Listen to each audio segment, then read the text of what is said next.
Hi, this is Emily, and today I'm going to show you my standard procedure for digital illustration.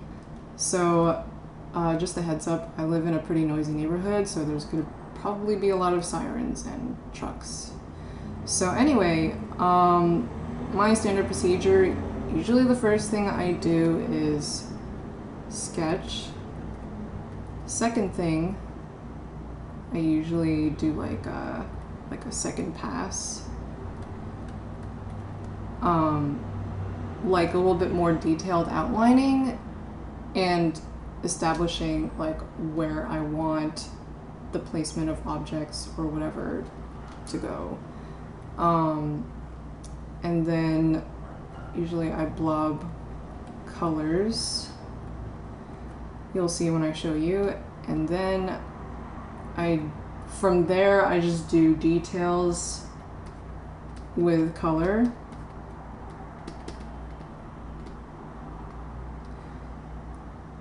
And obviously it's a very fluid form. There's no real formula to it, but these are good guidelines to go by. So anyway, above the background layer, I like to do my sketch. So I'm gonna pick something a little more simple than like a full body figure, because then I don't have to be as accurate with placement of body parts and all that.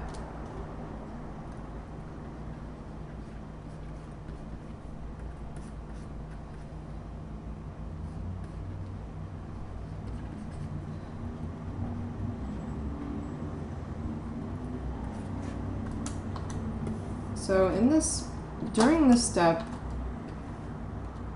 there's going to be a lot of probably resizing, rearranging, because we're trying to come up with an interesting composition.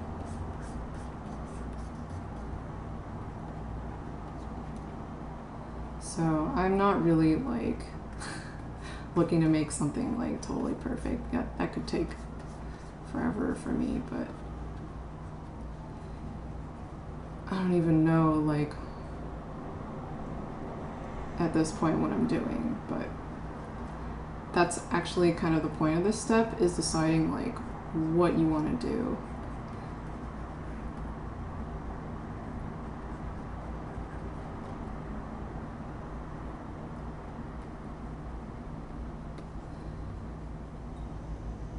So generally,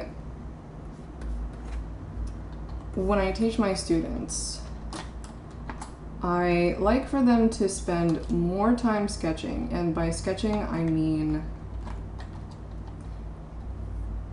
like scribbling something down, not drawing. Drawing would mean really established lines, and so far these lines are very sketchy and very, very tentative. They're very subject to change. So far I'm thinking this is really masculine. I'm I don't like it, so I'm gonna change it up a lot. Maybe I want to change the hair. I've seen a lot of artists in their speed paints, they can make drastic changes at this stage, and it's a lot better to do that early on, because you're not so invested yet.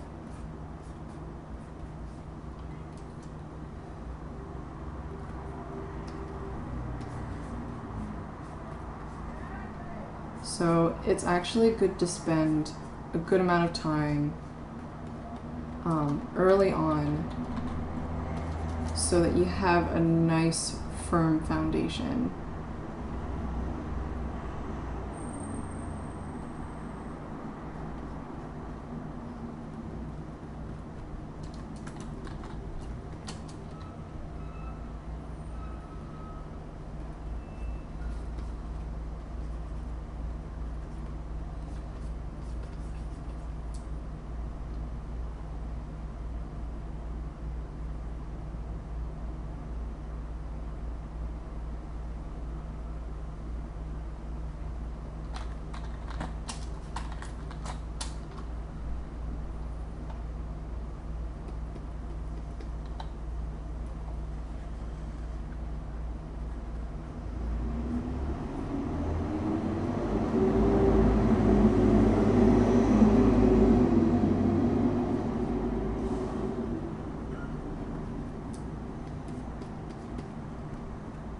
So this is, to me, looking a little better.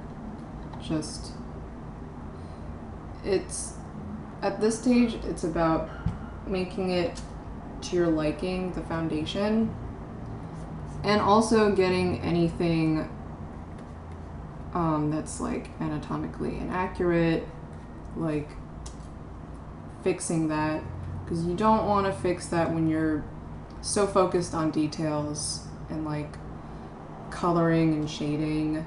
When you're focused on that, then it's not so much about, you know, the skeleton of your illustration anymore. It's about the finer details later on. So this is weird.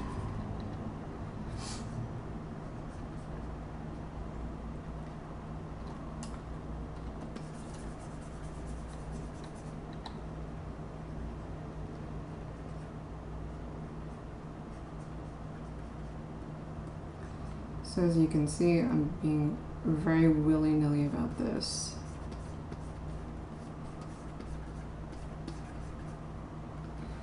Anyway, this is actually a lot more detailed and more firm in the outlines than would normally be.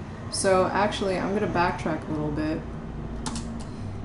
And so if it were really, really sketchy, what I would have done is just done the very, very general shape, because what I just drew was really detailed in comparison to what I'd normally like. So this, I mean, I chose like a big zoom in on a character rather than their entire figure. If you have an entire figure, then I would draw it down to like this level of simplicity rather. But so this is very simple right here. And the next step, yeah, would have been that on top of that. And so this would have been my second pass, but you can do as many passes as you want. If you want like really clean line art, then yes, I would say do another layer. And just do another pass on top of that.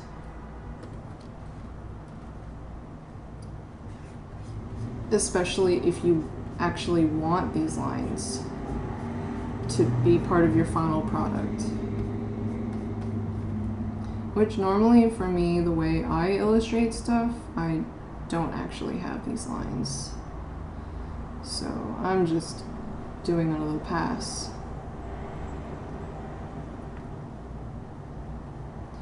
But it'll be easier to see my colors if you have less scribbles in there.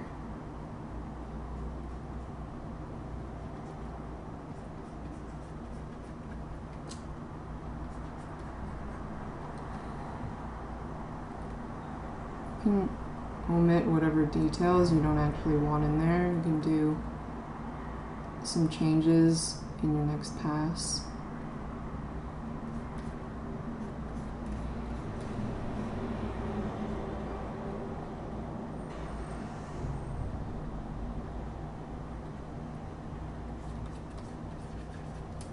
So you get the general idea.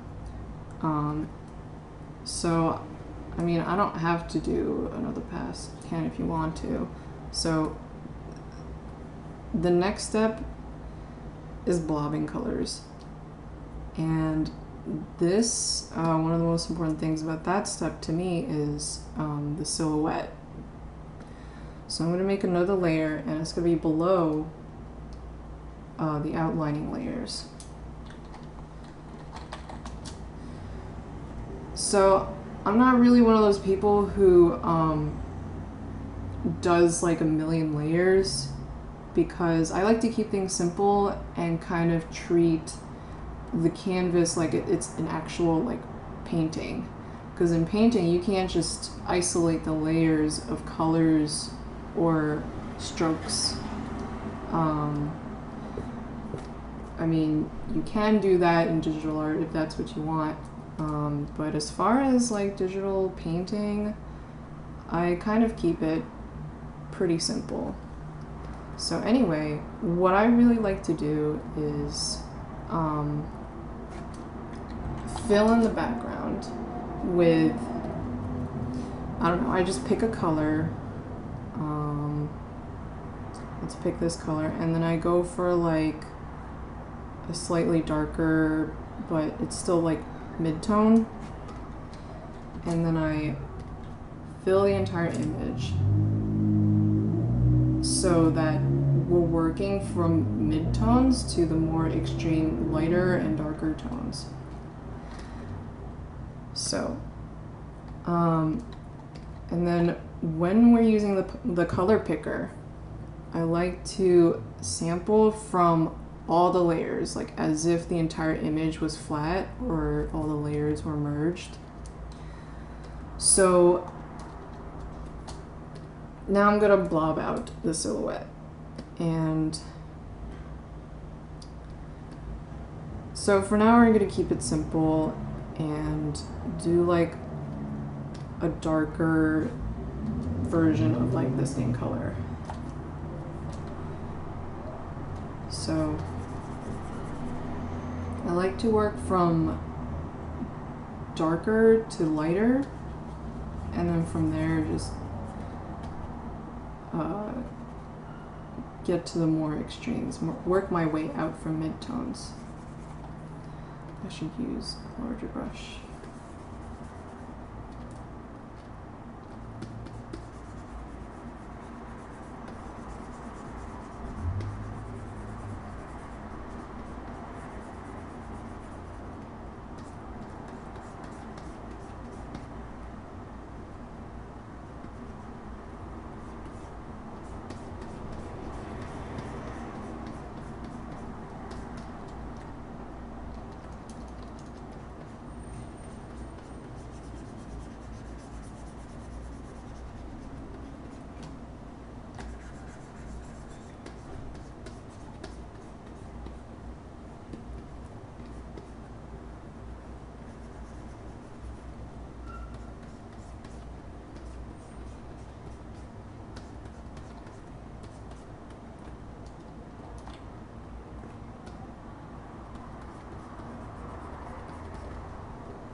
So now we know where our positive space is for this character, and now we're gonna start getting into giving this character some shape and volume.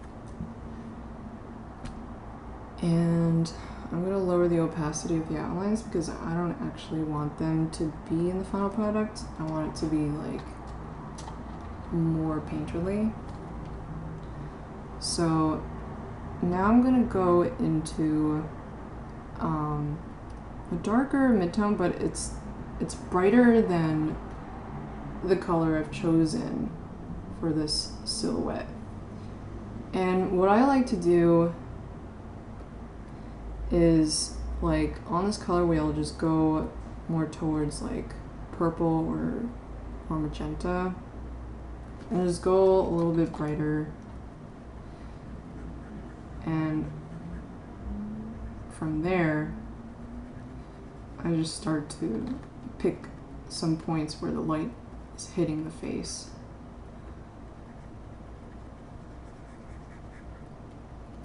And defining the more prominent features.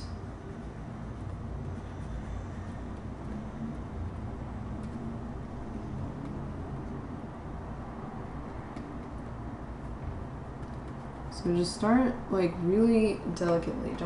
I would not suggest getting too bright too early, because I like to let the color and the lights just slowly, like, I really like to use the word like crawl out.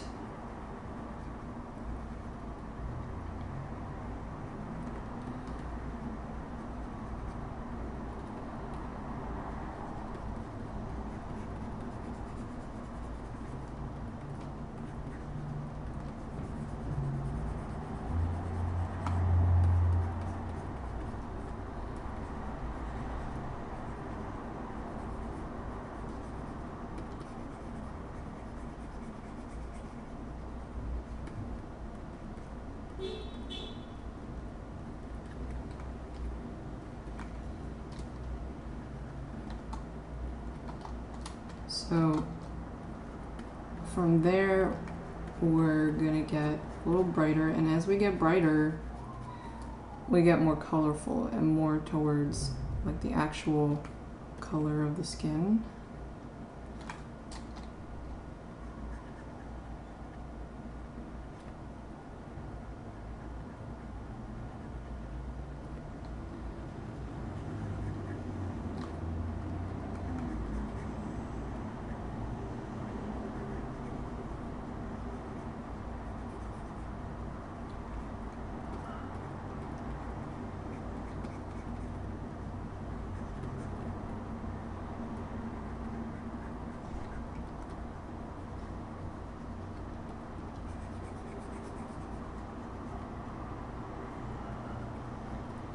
So I think that this method of painting is more conducive to like more drama and like the lighting and the colors, because I think generally people like very dramatic contrasts in illustrations. So right now it's looking very rough because I haven't smoothed anything out yet. Generally, I actually don't like to smooth things out. I like to see the brush strokes.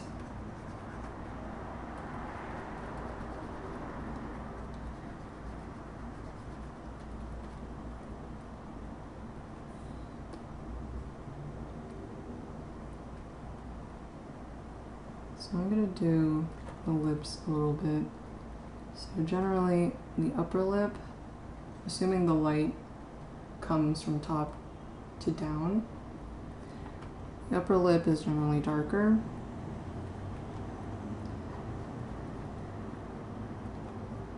And the lower lip usually catches the light.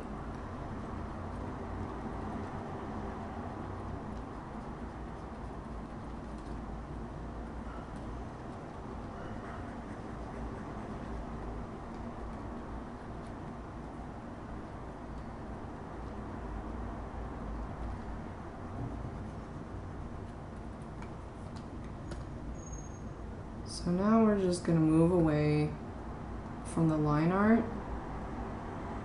And actually, I didn't used to do line art nearly as much. I just rather like do things right from the blob step.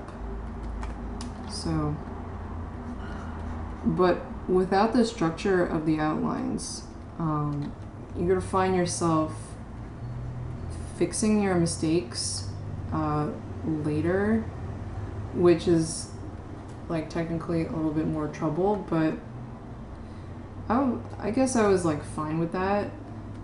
But I find that my drawings look a lot better when I do that sketching stage, and I spend a lot more time on it.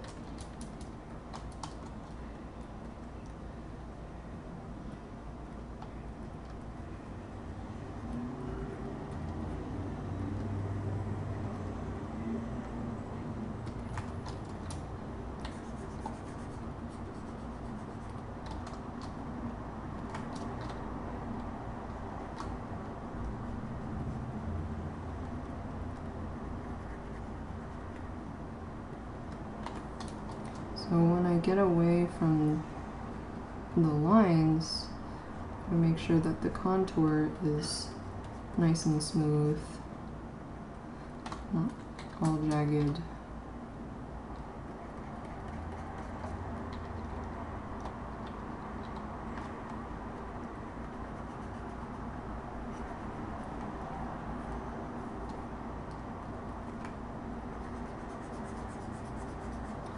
So when it comes to like details like the eyebrows and the eyes, I like to treat them more linearly.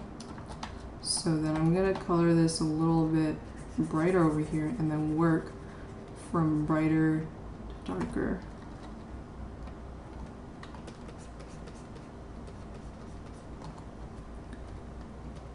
Well, what I used to do, if I had more layers at all, is I would put the hair on an upper layer over the face so that I don't ruin the face as I'm doing the hair. So for now I'm going to put the hair out of the way and just draw in the eyebrows and the eyes.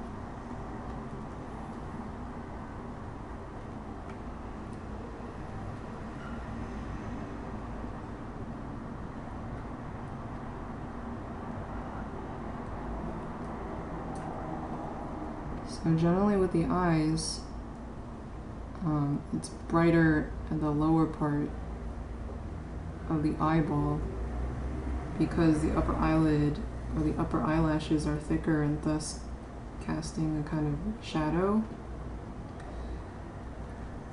And I can make this a little bit more yellow and just a little brighter. That down there.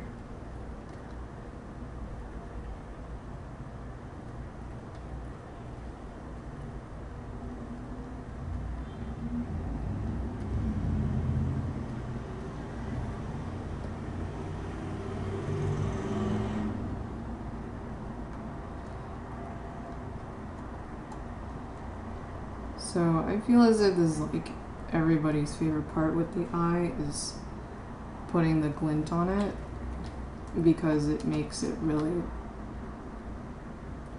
gives it that material, just that tiny detail. Otherwise it'll look like really dull.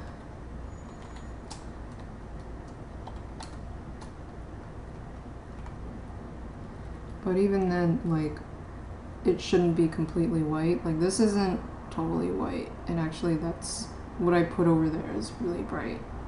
So just a general tip, I would say never use completely black, never use completely white, and I wouldn't use completely anything on the grayscale either, because things will look flat if you use totally black. Like, if I worked from black, it would look flatter.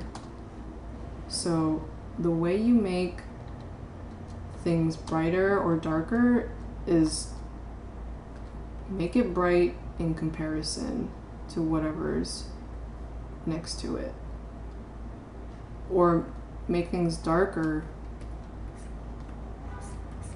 if that makes sense. Let me think this through. Okay. Anything that's bright or dark, it's all relative. It's not about absolutes, it's about relative.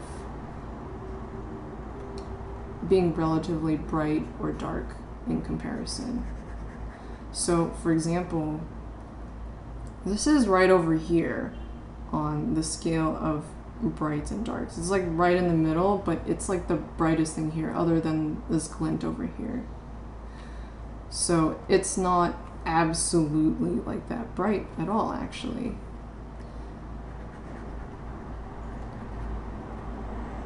So for example, if I wanted this to look that much brighter, like I could simply juxtapose it with something way darker. But I wouldn't actually do it like this. I like to keep things softer early on and then make much more drastic renderings later on.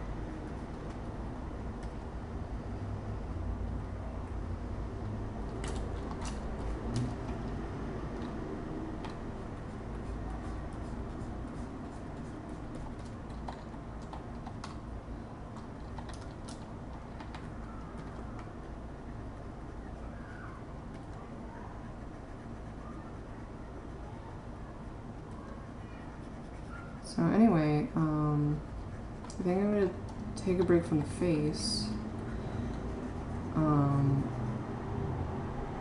Kind of just let it sit there for a bit, and maybe I'd think about it as I'm working on something else, and I'll go to the hair. I don't really know what to do with the hair. I'm gonna put something down. I don't know, I guess we can make her a brunette or something. But anyway, so far we have just the silhouette of the hair, and we pick something that's a little brighter than that and define our bundles of hair.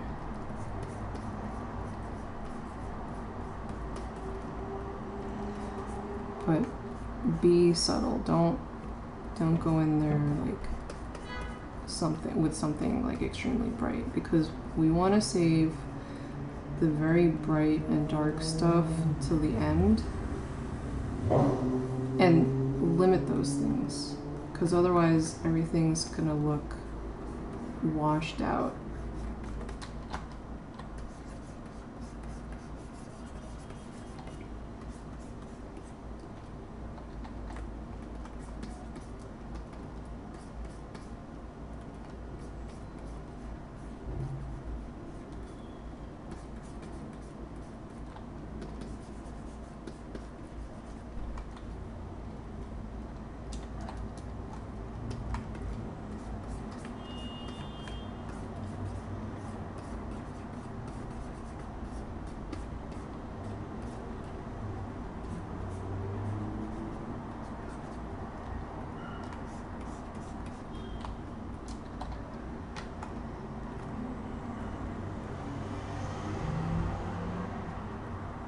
So I'm starting with something really dark as our hairpiece, because from there I like to get brighter and define some shapes. Like, I don't know, again, I'm very willy-nilly about this, so don't go too bright.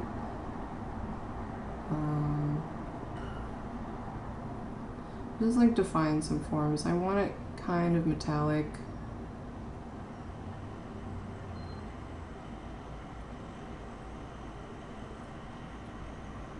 But define like what this hairpiece is like, just roughly.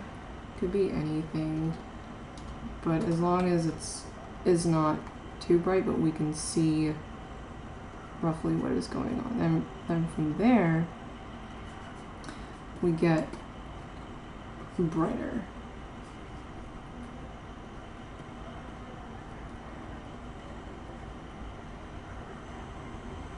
So if you want something that's metallic, then it's pretty much okay to get really dramatic with it. So I'm gonna go much brighter than this and like define it like that. but don't go too bright just yet. So another thing, in addition to things that are high in contrast in illustrations, people like shiny things. So you could like stick a jewel in here of any color, because so far this painting is really not colorful like at all. So putting like little glints of like gems or something, I would pick, again, start from really dark.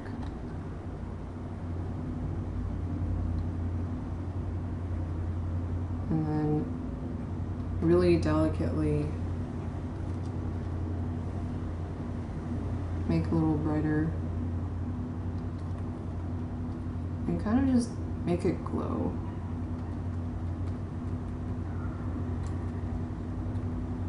You could even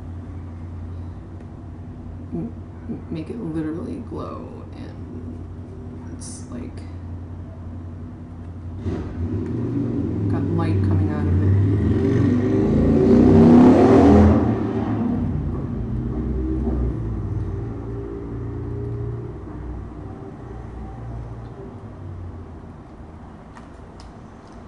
So yeah, I'm doing this really quickly, so I'm not spending too much time fixing any particular thing. So anyway, I'm gonna go back to the hair. So what I just did was I defined some globs of hair, or locks of hair, with a midtone that's brighter than the silhouette tone.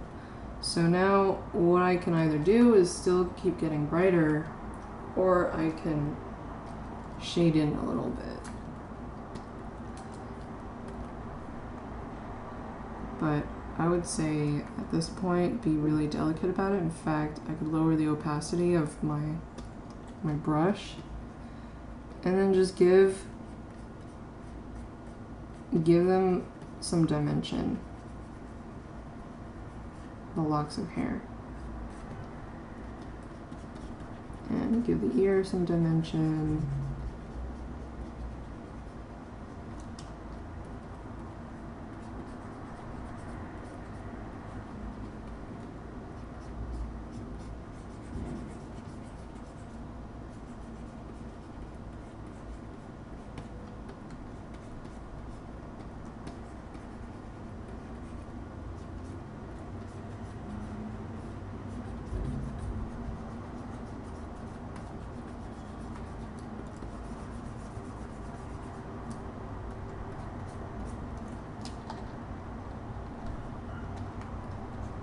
Hair could even go over the piece a bit to give it a sense of volume.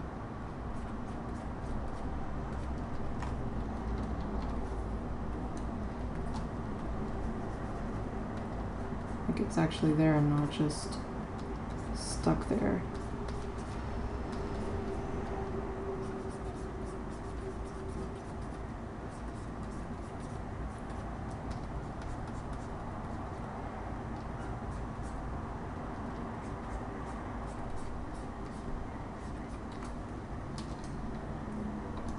So anyway, these are pretty scribbly, so if I were to smudge, I would also do that really delicately. Oops. Opacity, a little lower, much lower actually, because I don't want to rely on the smudge too much, because everything does have like a large varying degrees of how smooth and rough they are, and controlling your softs and your hards are like some of the biggest elements of digital painting or just illustration in general.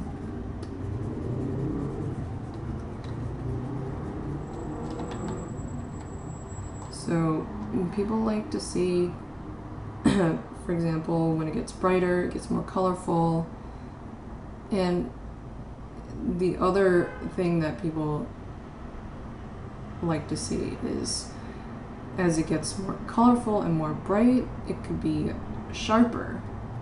I mean, I like to see things emerge from the blurry to becoming more more detailed. Like, for example, I guess here, like here is less detailed, and over here we have a little bit more detailed, like a sharper imagery here. So I'm gonna go back to getting brighter over here and pick something brighter, but I'll just leave that at that opacity. So if you end up using this color everywhere, it's gonna look washed out. So I'm gonna like isolate the places where I use this color to give a bit more drama to the lighting.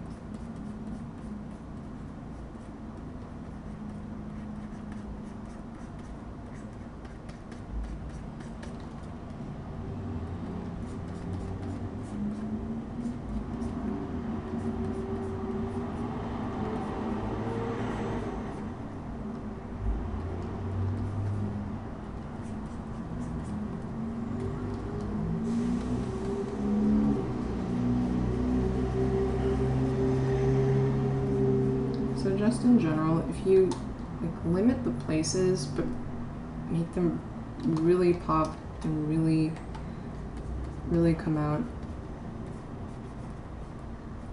I think the imagery is generally a bit more appealing.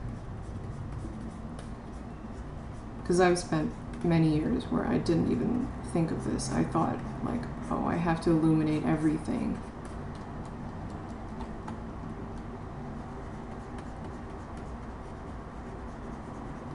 So yeah, I'm just going back to the face now because it feels as if I've spent a substantial amount of time on the hair.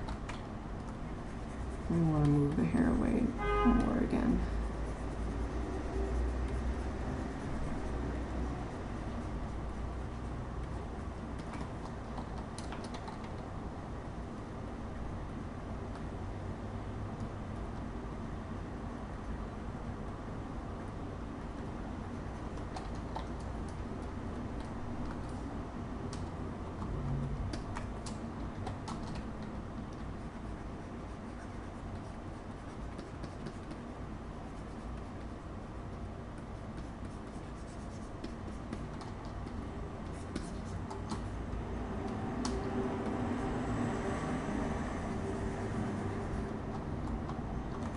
So we could totally make this brighter. I mean, it's still overall pretty dark. So as I'm making it brighter, I guess I'll move it more towards the yellow and even more saturated. It might be a little too much for me. Like me personally, I'm very shy about colors. So I tend to gray everything out.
So at this stage, it's, you know, it can go on and on all the way to the finish, and I'm probably not gonna finish this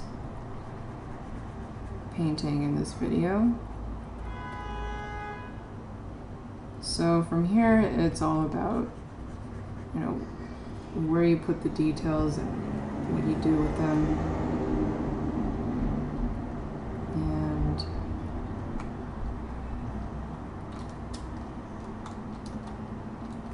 whoa, that is a huge nose.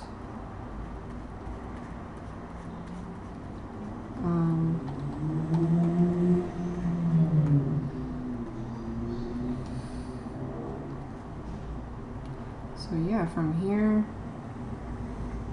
it's pretty much way past the last step. And to me, this is actually the funnest part. I honestly, like, yes, I love drawing, but checking proportions and making sure like the arm is in the right place or the hand is in a plausible place.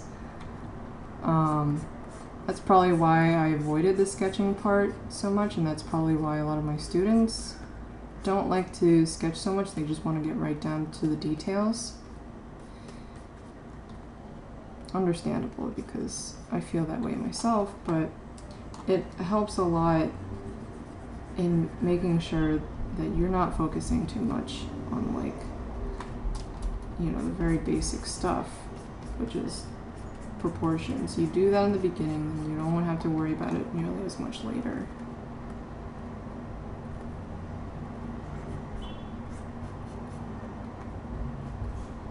So yeah, here I'm just doing some highlights, and I left that for last.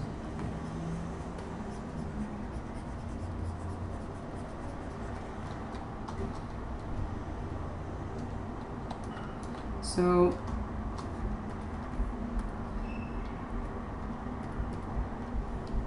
when I started out, and my lower color here was much more towards the purple rather than at the orange, it just gives it so much more depth, because if I only stuck around over here and only worked with this triangle of the different shades of this one color, it wouldn't have been as interesting. It would have been a lot more flat.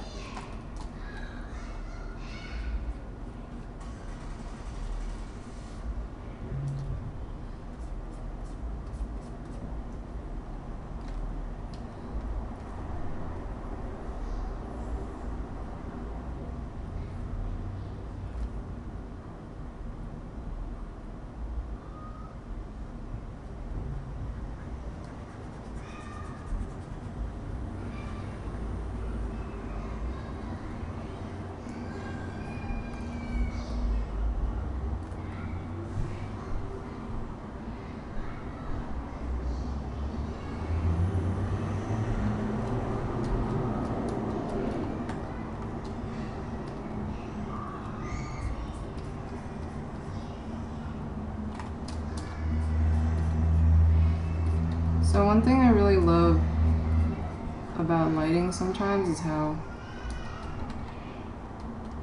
things could be casting some shadow, like over here, like the bangs, and then as you come out from it, it gets brighter. Kind of the same idea over here. Is when these hairs are coming out, and as they come out, they catch more light and color.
So anyway,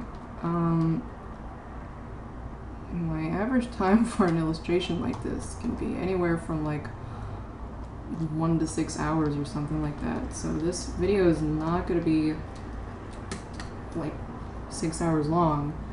So what I want to kind of go over now is just general tips for digital painting. So this is my DeviantArt, and what is the date on this? 2002. And it is almost October 2015. So this is where I started, and what was I like, I think I remember this one. This is a self-portrait. I did this when I was like 11 or 12. And so just general stuff. For one, you gotta draw a lot from observation, and I also advise drawing from imagination. This one is drawn from observation. This one is drawn from imagination. And as for subject matter, pick things that you're interested in. I was obviously into anime and video games. I drew this character a lot. And so one of my very first like actual digital paintings of attempting realism, like really attempting the digital painting, because if you look over here, it's just laying down colors, and I even used, you know, black and white, and this is what happens when you use black and white. It looks very flat, so I obviously didn't know the ins and outs of like skin tone and all of that. So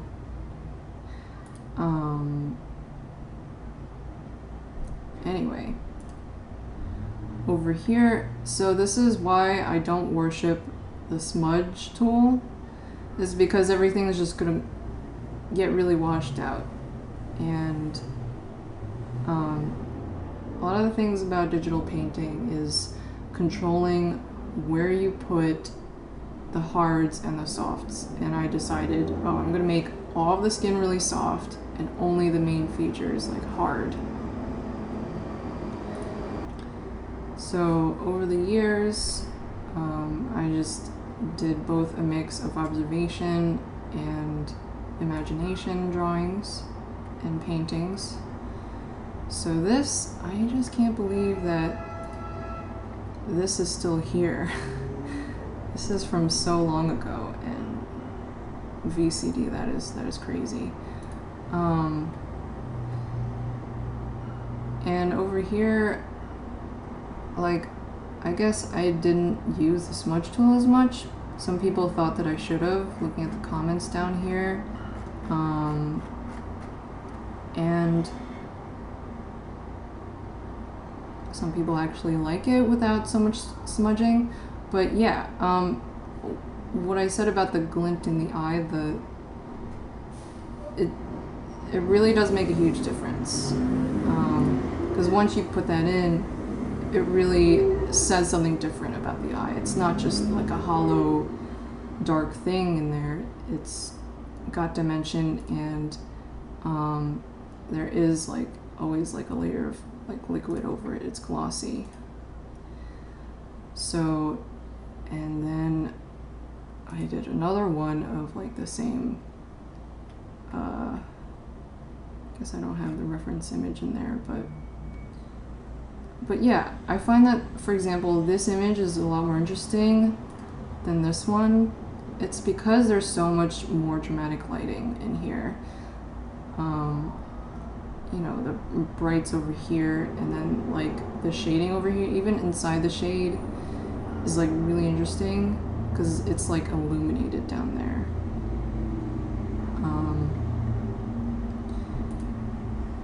And I think that's what people like to see. Like it gives kind of like the feeling of shininess And that's also a huge reason why people love to paint or illustrate eyes, is because they're the shiny things on your face and they can be very colorful. So and what I noticed was also I was really flat with my colors. Like, I didn't realize there were like purples and greens in your skin tone.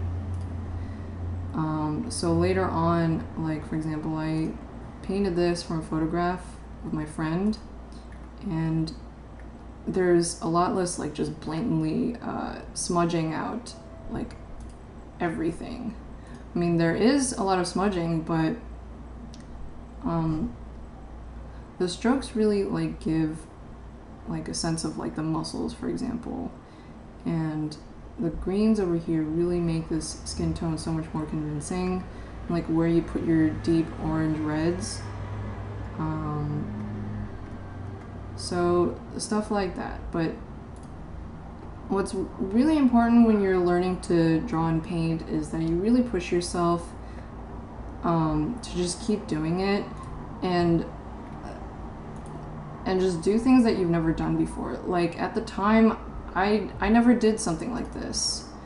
You just have to really dive into it and push yourself and really look at it and observe other people's artwork.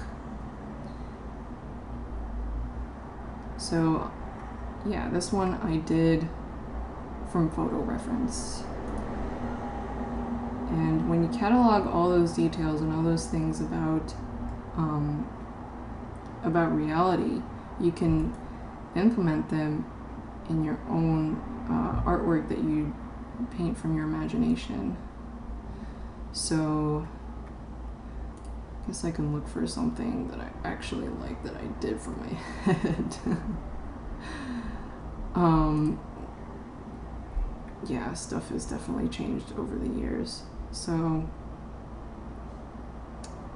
I don't know, this for example, people really like this. So yeah, so underneath everything I started from like a purple, and on top of it I got to more skin color. And it's more dramatic in contrast, with like darker hair and like a much brighter face, and putting like the greens, yellows, and purples in it. So oh yeah, and this guy's face like kind of emerging from the darkness behind him. Best character ever.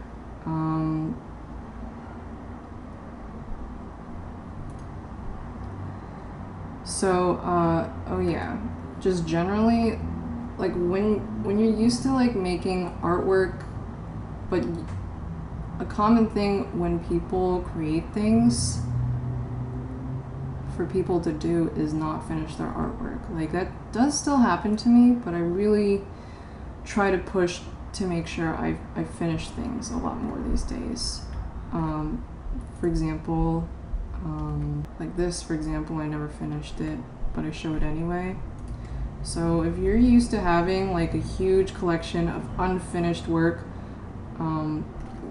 at some point or another, you just have to push through it, because a lot of times when I'm creating things, I will hate it so much and just never touch it ever again. But that's just like a thing you have to bear through. You're gonna spend a lot of time hating your work if you're really critical of yourself and you're striving for excellence in your craft. And you just have to push through it. It's just like muscles. It's painful to make them stronger and stronger, but it's just a thing you get better at over time. It usually doesn't happen overnight. And it's okay to hate your work, especially early on when you're experimenting with stuff or you've never done something before. So basically you have to get through a lot of bad drawings first. Bad drawings or illustrations first before you get to something that you end up liking or something that's a lot more developed. Because you don't start out like really awesome at something usually.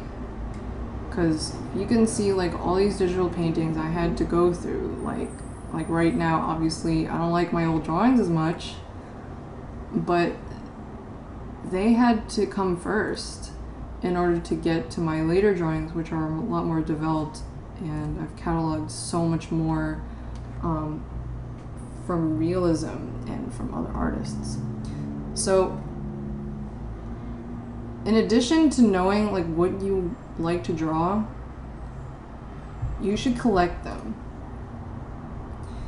What I really love to do is go to my Pinterest and just collect like all the stuff that really inspires me, stuff that I really want to learn from.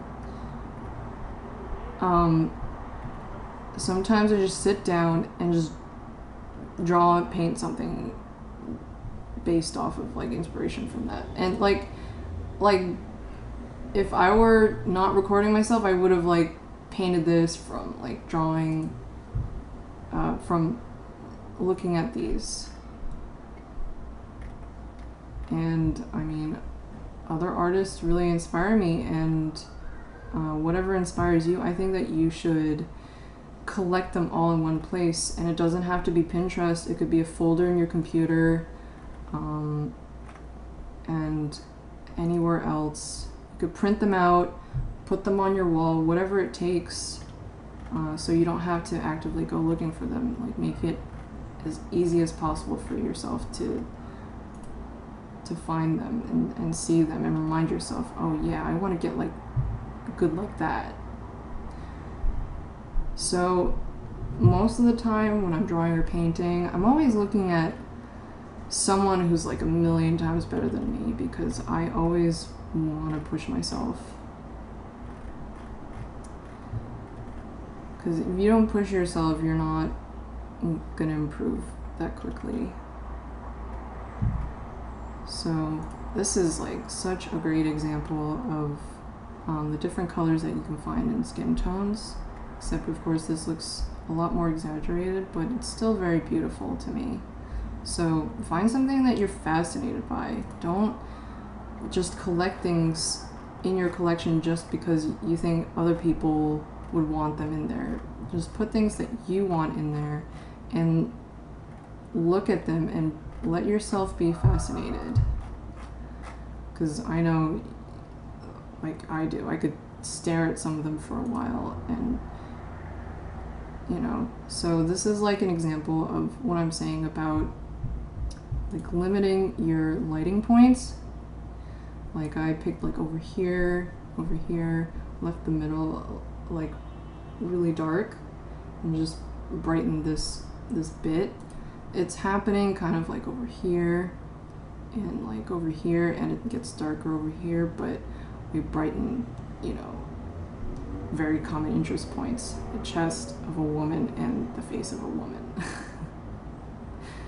Typical video game art. So yeah, those are the very general tips. Very unstructured style of my telling you all this stuff, but usually that's just my thought process. Is very rambly and jumbly, kind of just like my Pinterest board. But anyway, hope you enjoyed this video, and I hope it was helpful. Thank you for watching.